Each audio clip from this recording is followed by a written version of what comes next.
আসসালামু আলাইকুম। কি অবস্থা মানারা, সবাই কেমন আছো? তো আজকে কিন্তু বাংলাদেশ ওয়েস্ট ইন্ডিজের সেকেন্ড ওডিআই।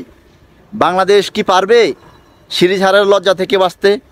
এবং বাংলাদেশের স্কোয়াডে কিন্তু একটা পরিবর্তন হয়েছে, যেখানে তাসকিনের জায়গায় শরীফুল।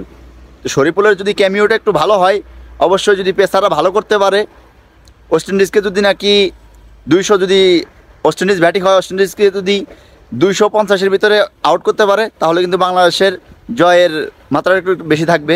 এবং বাংলাদেশ যদি প্রথমে ব্যাট করে, তখন কিন্তু বাংলাদেশ যদি 300+ রান করতে পারে এবং বোলিংটা যদি ভালো হয়, অবশ্যই কিন্তু বাংলাদেশ কামব্যাক করতে পারবে।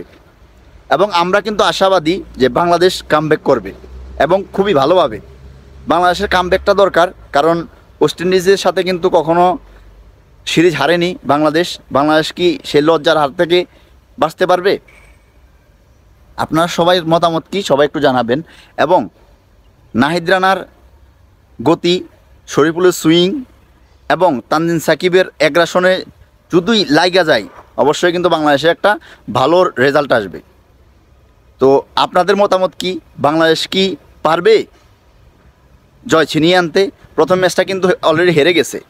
আমাদের ব্যাটাররা খুবই ভালো করছিল, যেখানে বোলিংটাও ভালো হয়েছিল, যেটা তাদের ব্যাটিংরা অনেকটাই ভালো করছে, এই কারণে তারা কিন্তু জয় ছিনিয়ে নিয়েছে।